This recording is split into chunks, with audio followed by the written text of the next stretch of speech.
be talking about some of my favorite early round running backs you should be looking to target. No, I'm not looking to really take a running back in the first round this year. I don't think it's necessary. And I really want to come away with one of these early round wide receivers, whether it be Justin Jefferson, Jamar Chase, Tyreek Hill, Cooper Kupp. All those guys are somebody if you have an early round pick, or if you were drafting the back half, I love going with a guy like AJ Brown or CeeDee Lamb to really lock up my wide receiver core early and then going running back. I still want to do that anchor RB type strategy and get my stud running back early. And so those are the guys we're going to be talking about here. So first up, let's talk about Tony Pollard. He's coming off the board at RB9 or 21st overall. And to me, that's ridiculous for the role that he's going to have in this offense. Now, last season, he split touches with Ezekiel Elliott. We know that. He averaged about 15 touches per game last year, and he had over almost 1,400 total yards, 12 touchdowns, and the dude was ultra efficient. He has been that his entire career. We've been waiting and waiting and waiting for the Cowboys to finally figure this out, that Tony Pollard was their best running back and Ezekiel Elliott wasn't, and they finally did that this offseason by releasing Ezekiel Elliott.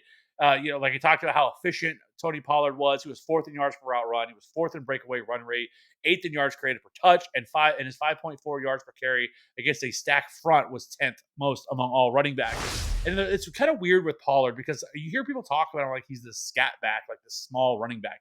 He's not. He's 6 foot, 210 pounds. Like, this man is not a small running back. Like, yes, he's not your traditional, grinder type back where he's 230 pounds, but 210. And I keep hearing people talk about him like he's just going to break down and he can't handle a full workload. And it's just ridiculous. Like, there's no evidence of that. Yes, he got hurt last year on a freak play that he was tackled from behind and his leg got trapped under him, but he's not an injury prone running back. And he's certainly the size of a guy who can handle the rock. And now with Ezekiel Elliott gone, only guys that are behind him are Rico Dowdle and Malik Davis, and they've shown no signs that they're going to bring in another running back.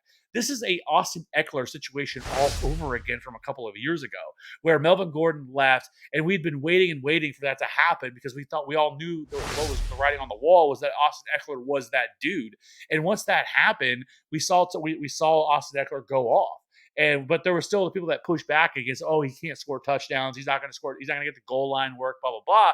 And that's what happened with him, right? Now we know the last couple of years, Austin Eckler could definitely score touchdowns.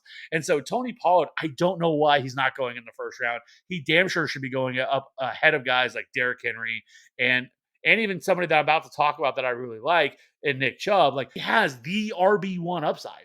He has that. He has that same upside that we saw from Austin Eckler these last couple of seasons. So I am taking Tony Pollard wherever I can. I don't care whether I pick at 201 or 212. If Tony Pollard's sitting there, I'm taking him.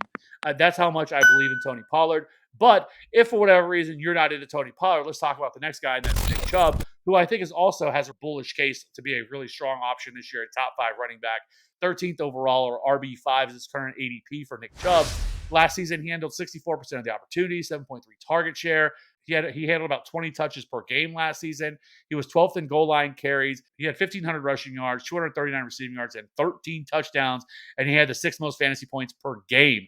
Now, he was also super efficient, first in evaded tackles, 18th in yards created per touch, and first in breakaway run rate. He's one of the best pure runners of the football in the league. And now he gets an opportunity where he could actually see more opportunities as a pass catcher in this backfield because Kareem Hunt is gone. Actually, Kareem Hunt just signed with the New Orleans Saints. So we don't have to worry about even a reunion. And right now, it's really just like Jerome Ford as the only other guy in this backfield. So it's definitely in the range of possibilities that Nick Chubb, you could be a guy who handles 75, 80% of the opportunities in this backfield, which is what leads me to believe that he has top 5 upside this season.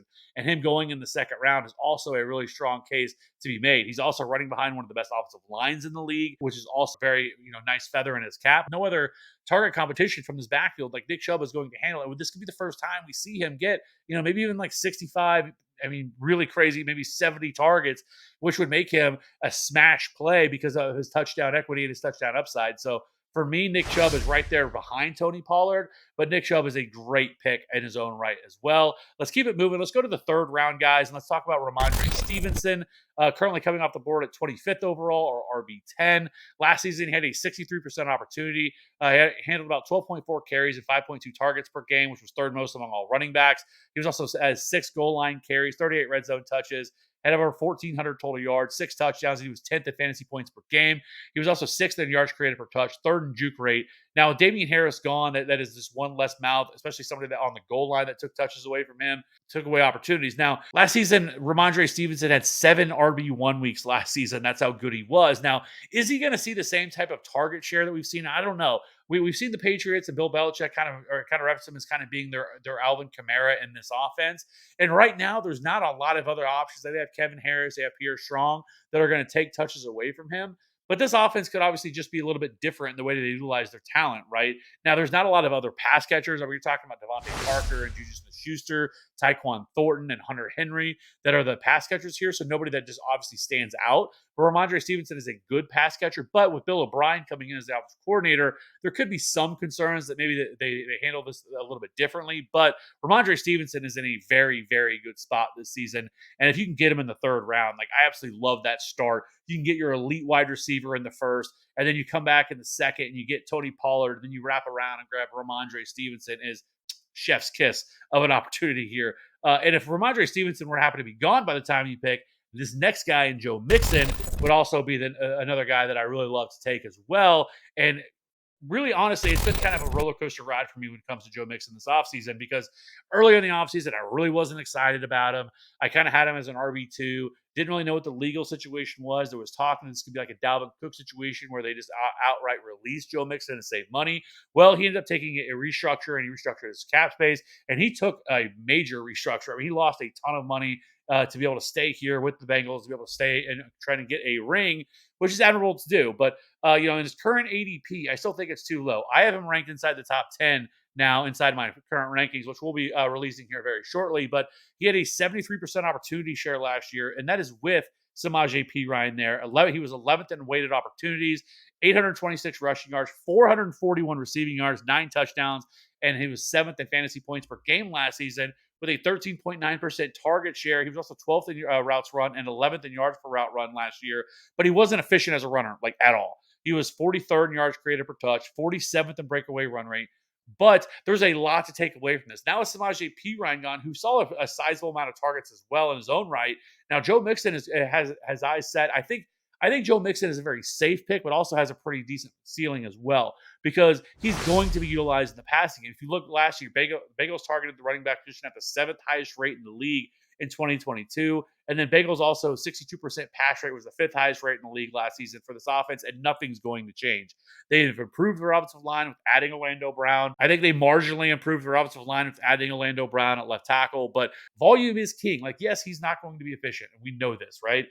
He's just not. Like, I think those days are kind of done for him to be a sufficient running back, but if the volume's there, and if he's going to handle 70 to 80% of the opportunities, which I think he's going to, because you're talking about guys like Travion Williams as the other running backs here in this backfield, and guys like Brown, who was a later round pick for them in this upcoming draft. Like, I think those guys are interesting handcuffs, but Joe Mixon is in line for a massive amount of work here in this backfield. And like I said, so I think if you're talking about a player that you're able to get now in the later half of the 3rd round, almost the 4th round, and I don't think any suspension's coming from him, because if it would have, I think it would have already happened. And typically we see that anytime somebody gets in trouble, it kind of gets pushed off to the next year. So I don't think there's any concern with Joe Mixon suffering a suspension. So Joe Mixon's in a fantastic spot. Volume is absolute king. It always will be.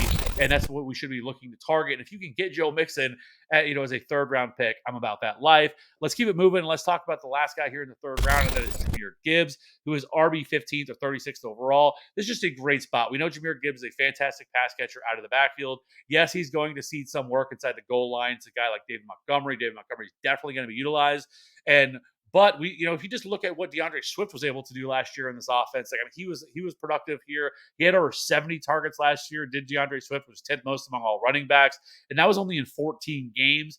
And it's kind of crazy, because you would think is that that many kind of targets that the Lions would actually be high in terms of how much they target the running backs, but they're actually 14th last year in targeting their running backs, and so kind of league average. So I think there's actually some room to grow here with a guy like Jahmyr Gibbs, who they trust more, who they like, who they absolutely lost their minds in the war room when they were able to draft Jahmyr Gibbs, and he's been putting on a kind of a clinic here over training camp as well. So yes, David Montgomery's going to be involved. There's going to be some frustration there on the week to week where you see David Montgomery take touchdowns away from Jahmyr Gibbs, but in PPR formats, he is a fantastic buy at cost right now. So I have no problem with investing in Jahmyr Gibbs at RB15. And if something were to happen to David Montgomery, oh baby, is it wheels up for Jahmyr Gibbs? Like I think his ceiling is capped because of David Montgomery, but I think if something were to happen, just an elite play. So I think both of these running backs here in this Lions offense can be top 20 running backs this year. So not crazy. And then lastly, let's talk about my fourth round guy,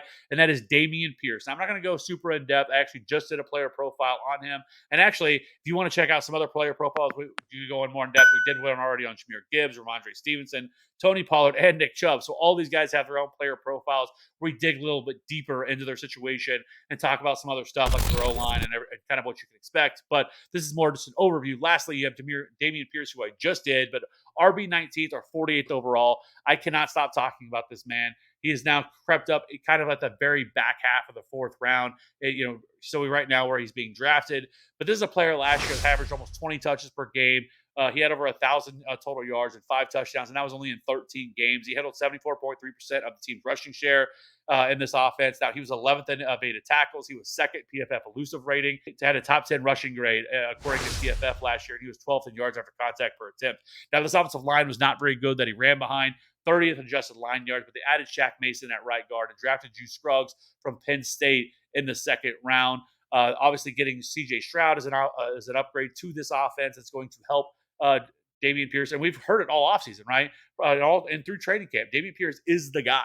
Like only people I'm hearing on Twitter or X now, whatever you want to call it, or whatever you look to, they're the only ones talking about Devin Singletary as being a thing. Listen, this is what I'm going to point out, and I said in this video, but I'm going to say it again really quickly. Devin Singletary is not a pass catcher. He is not going to be the third down back. He is not a good pass catcher of the football. He hasn't been his entire career. Actually, if you look at Devin Singletary, he was 91st in receiving grade last year. He was 53rd in yards per route run and 31st in yards per reception. Now, if you want to go back, let's go back to the year before. He was 147th in receiving grade, 70th in yards per route run, and 68th in yards per reception.